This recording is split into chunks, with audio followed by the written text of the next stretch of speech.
Əziz doqquzlar, bilirik ki, imtahana az müddət qalıb. Sizin üçün bir sınağın izahını çəkəcəm. İnşallah ki, faydalı olar.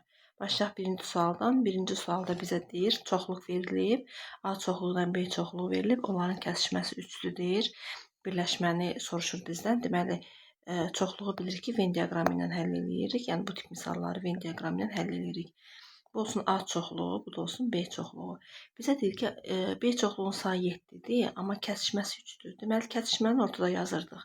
Əgər B-nin elementlərinin sayı 7-dirsə, 3-ü ortaqdırsa, 4-ü qalacaq kənarda. Deməli, A çoxluğunun elementlərinin sayı isə 1, 2, 3, 4, 5-dir. Deməli, 3 ortaqdırsa, kənarda qalacaq 2. Bizə isə bu çoxluğun birləşməsini soruşur. Bilirik ki, birləşməni, yəni bu üçünün cəmi hesablanırdı. 7, 9. Cavab olacaq D variantı. İkinci misalda bizə deyir ki, üçbucağın orta xəttlərindən ikisi verilib. Üçbucaq çəkirik. Orta xəttlərindən əgər ikisi verilibsə, bura 4-dürsə, bura 6-dırsa, əgər orta xətt, deməli, çəkildiyi tərəfin, paralel olduğu tərəfin yarısına bərabərdir.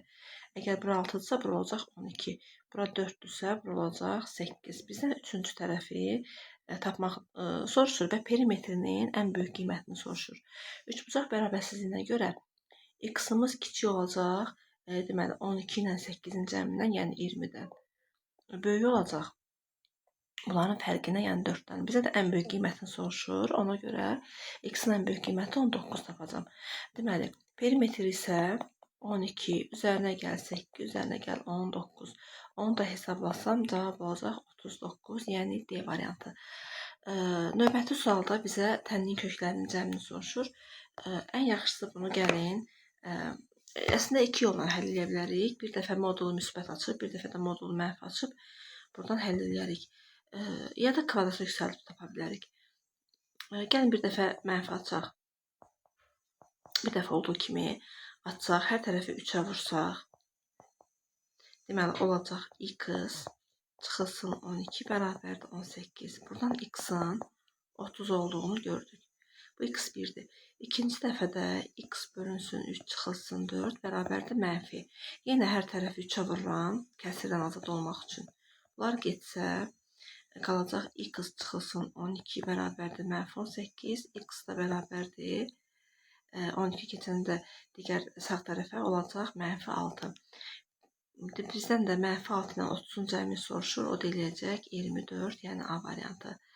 Növbəti sualda nə deyir bizə? Deyir, xətti ölçüləri 4, 6 və 9 olan düzbucaqlı paralelipipedlər eyni ölçüdə olan kubun tili neçə santimetrdir? Deməli, eyni ölçüdədirsə bunların həcmləri bərabərdir bir-birinə. Yəni, paralelipipedin həcmi A vur, B vur, C düsturu ilə tapılır. 4 vur, 6 vur, 9 düsturu ilə.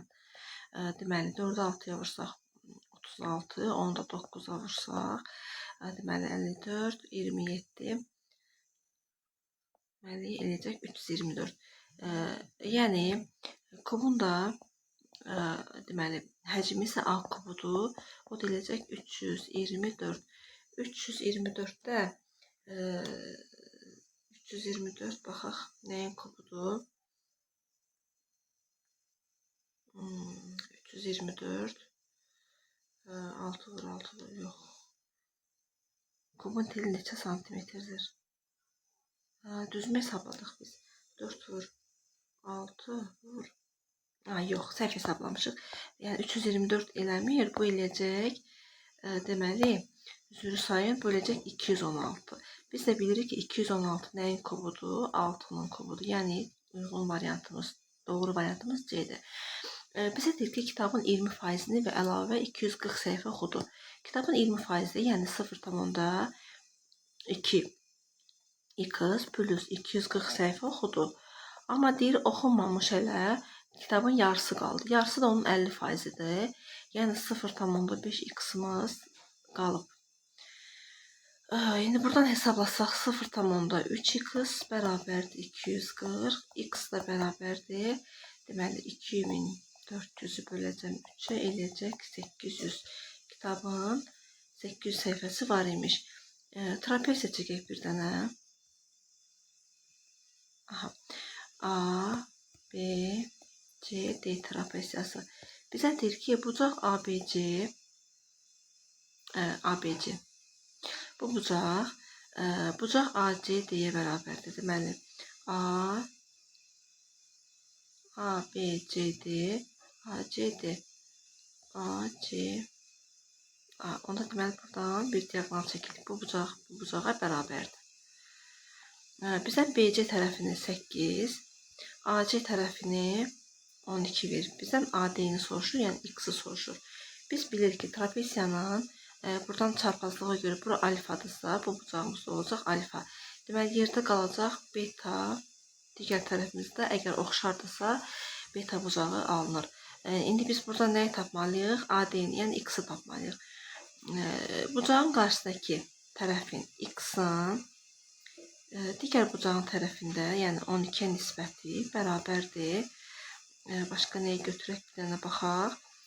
Betanın qarşısındakı tərəfin, yəni bu betanın qarşısındakı 12-yə nisbəti. Buradan da 8x-in 144 olduğunu, x-in isə 144-ü 8-ə bölək, eləyəcək 18. Doğru cavabım bizdən x-i soruşurdu, 18 oldu. Tənasübün əgər kənar hədləri kök altında 14 ilə kök altında 21 isə, orta hədləri isə kök altında 6 vurulsun A olarsa A-nı tapın. Biz tənasübün xassəsinə görə bilirik ki, kənar hədlərin hasili orta hədlər hasilinə bərabərdir. Buradan hesablasaq, deməli, bura eyni kökdə yaza bilərik 14. 14 yazaram 2 vur 7, 21 yazaram ki 3 vur 7. Bərabərdir kök altında 6 vurulsun A. Buradan 7-lərdən biri çıxır, qalır kök altında 6, bərabərdir kök altında 6 vurulsun A. Hər tərəfdən, deməli, kök altında 6-ları aparsam ixtisar, A-nın 7 olduğunu gördük, cavab oldu A variantı. 8-ci sualda deməli bizə nə deyir? Bizə deyir ki, 2 dənə, deməli, çevrə verir və MPN-in alfa plus 3 beta olduğunu, sonra MKN-in isə 3 alfa plus B olduğunu deyir və bizə qövsün, MN qövsünün 80 olduğunu deyir. Biz bilirik ki, daxil çəkilmiş bucaq qövsün yarısına bərabərdir. Yəni, 3 alfa üzərinə gəlsin beta bərabərdir 40-a. Digər tərəfdən, bu eyni qövsdür. Eyni qövsə söykənən bucaqlar da bilirik ki, bərabərdir. Buradan da alfa üzərinə gəlsin 3 betanın da 40 olduğunu bildik. Bizdən nəyi soruşur? Alfa bucağını soruşur. Əgər alfanı soruşursa, biz betalar yox eləməliyik. Deməli, birincinin hər tərəfini mənfi 3-ə vursaq, olacaq mənfi 9 alfa. Çıxılsın 3 beta bərabərdir mənfi 120. Alfa üzərinə gəl 3 beta bərabərdir 40. Tərəf-tərəfə toplasaq betalarımız gedəcək və 8 alfanın mənfi 80 olduğunu gördüm. Buradan da alfa bərabərdir 10. Alfanın soruşduğuna görə cavab olacaq 10. 9-cu sualda nə deyir bizə? 9-cu sualda bizə deyir ki, bir hədlərinin hasilindən alınmış bir hədlinin dərəcəsi əmsalına bərabər olarsa, M-ni tapın. Gəl bu bir hədlər bir-birinə vuraq. 5-6-ya vursaq 30. Bilirik ki, əsaslarımız eynidirsə, vuranda qüvvətlər toplanır. Yəni 2 üzərinə gəlin M. Vurulsun. Y üzərində 6 üzərinə gəlsin N. Vurulsun. Z üzərində 5. Bizə deyir ki, əmsalı qüvvətinə bərabərdir. Buradan qüvvətləri toplasaq 2M, deməli 2, 6, 5 eləyəcək 13. 13 üzərinə gəlsin M, üzərinə gəlsin M bərabərdir 30-a. Buradan M üzərinə gəl N-in 17 olduğunu tapdıq. Cavab olacaq A variantı. Onda hesablamadır. Boş yer hardan tapaq? Burada baxaq, hesablaya bilərikmi? 1,8, 0 tam, dövrdə 1,8. Deməli, bu qarışıq dövrü kəsirdir. 90-da 18-dən 1 çıxsaq 17. Vurulsun. Mən bunu vurma ilə əvəz eləyəcəm. 17-də 3. Deməli, burada 17-lər gedir, 3-lər gedir, qalır 30-da 1. Birinci kəsirin birinci hissəsini aldıq. Yəni, bu hissəni aldıq. Keçək ikinci hissəmizi hesablamağa. Bu kəsir olacaq. Deməli, 99-da 15 bölünsün 99'a 4, onu da kəsir çevirirəm və vururam. Buradan 99'lar getdi. İkinci kəsirimiz də oldu. 15 bölünsün 4. Buradan da ixtisar aparsaq 2. Yəni 8'də 1 A variantı. Keçək növbəti suala. Buradan n və n-in natural ədəd olduğunu deyir. Bizdən 48 bölünsün n bərabərdir n bərabəri olarsa, n neçə fərqli tam qiymət ala bilər? Burada 48'in bölənlərini tapacağım. Yəni 48'in natural bölənlərində bir-bir gələk sayıb tapaq. Ya da ki biz natural bölən tapma qaydasını bilirik. 48'i yazaram ki 3 vurulsun 2 üzərində 4 kimi. Yəni 3 vurulsun 16. 3, 16'nın da 2 üzərində 4 olduğunu bilirik. Natural bölən sayını tapanda üzərində 1'dir. Qüvvətlər bir vahid artırıb bir-birinə vurulur. Yəni 1'dirsə olacaq 2, 4'lüsə olacaq 5. Cavabımız olacaq 10. Yəni burada m 10 dənə fərqli qiymət ala bilər. Keçək 12-ci suala. 12-ci sualda AB parçası üzərində CD nöqtələri qeyd olunmuşdur. Buradan AB-nin buradan AB-nin 7K, CD-nin 3K olduğunu deyir. CD-miz 3K. AB-miz ise buradan bura 7K'dır. 7K. Əgər 7K'dırsa 3K'nı çıxsa bizdən AC-nin üzəri B-dir. Yəni bura X yazsaq, bura Y yazsaq, yəni X plus Y-in 7K olduğunu buradan bilirik. Digər tərəfdə AC üzərinə gəlsin B-də. Yox, daha doğrusu 7K'dan bu hissəni çıxacam. 3K'nı çıxacam, eləyəcək 4K. Və buradan bizə deməli X ilə Y-in cəmin 12 olduğunu deyir. Onda X plus Y bərabərdir 12'dirsə, o da bərabərdir 4K. Buradan K'nın 3 olduğunu tapdıq. Bizdən AB-ni soruşur. Biz AB-yə nə demişdik? 7K demişdik. Yəni 7'ni də vuracam 3'ə, eləyəcək 21. Doğru cavabım A variantı. Keçək növbəti suala. Deməli, bərabərsizliyin deyir, həll eləyin. Eləyək. Bu 3'də 1 yox eləmək üçün hər tərəfi vurmaq lazımdır 3'ə. 3'ə vursam, buranı da 3'ə vursam, bununla bu ixtisar getsə olacaq x.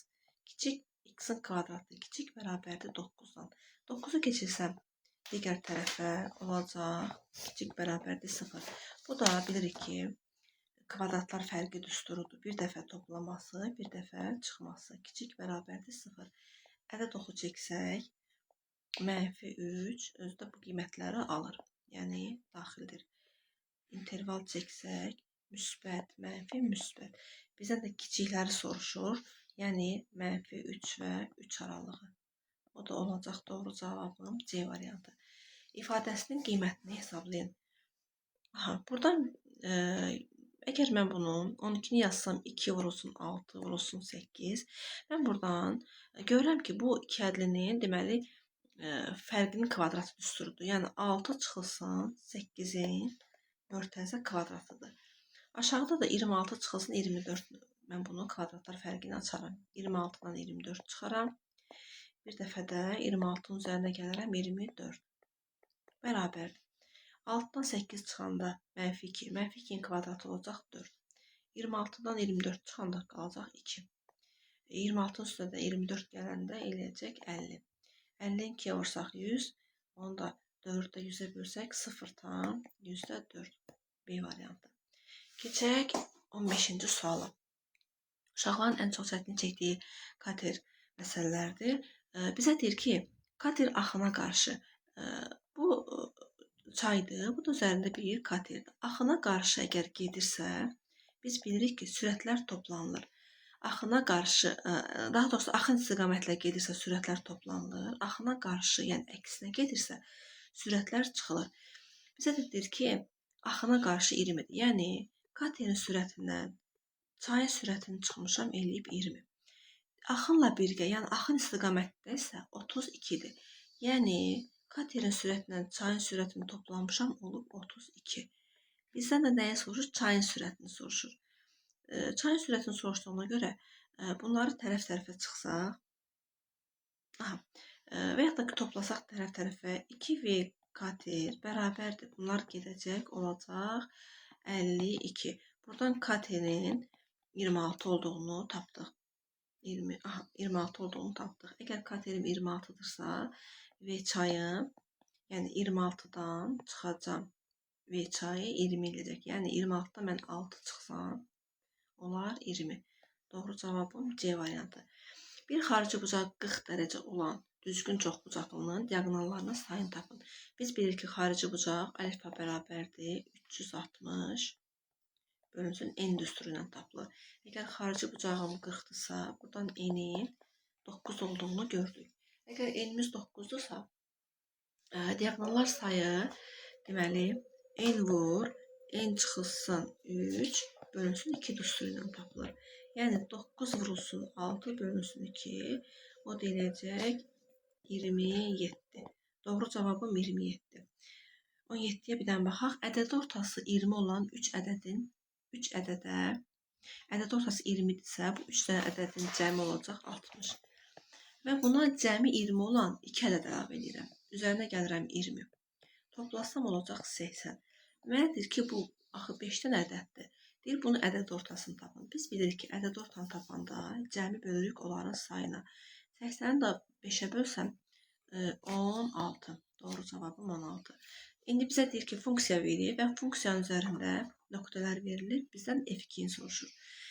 Biz buradan B-ni tapmalıyıq. Və bilirik ki, X-dır, bu da Y-dir. Yəni, X-in yerinə aparıb 2B yazacağım. 6 vurulsun 2B, üzərinə gəl 4B, bərabərdir 96. 6, 2, 12, 12-nin üzərində 4 gəlsək, 16B-nin 96 olduğunu, B-nin isə 96-nı 16-ya bölsək 6 eləyər. B-imizi tapdıq 6. Yəni, funksiyamızı yazıram. F(x) bərabərdir 6x üzərinə gəlsin 24. Buradan da F2-ni soruşur. Yəni, x-in yerinə harada x varsa yerinə 2 qoyacam və ifadəmin qiymətini tapacam.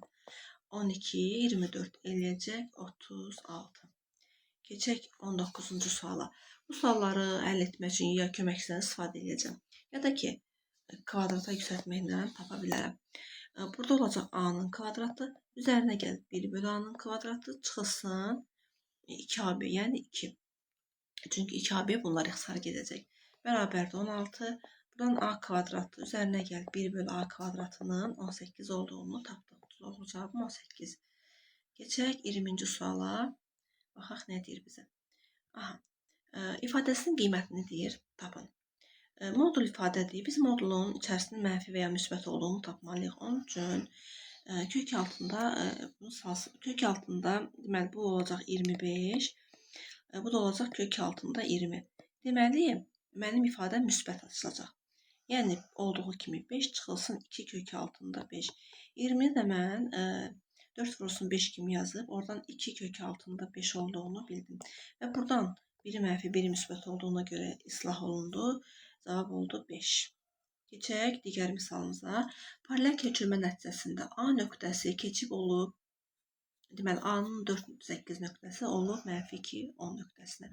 Bizdən B nöqtəsi isə digər B1-ə keçib, bizdən x plus y soruşur. Biz bilirik ki, əgər deməli, A nöqtəsi 4, 8 paralel köçürmə nəticəsində A iştirik mənfi 2, 10-a keçibsə, deməli, biz 4-ün üzərində neçə gəlmişik ki, mənfi 2 eləyib. 4-ün üzərində mənfi 6 gələndə. Yəni, x-imizi mənfi 6 qədər üzərinə əlavə eləmişik. 8 də 10 olmaq üçün, yəni üzərinə 2 gəlmişəm.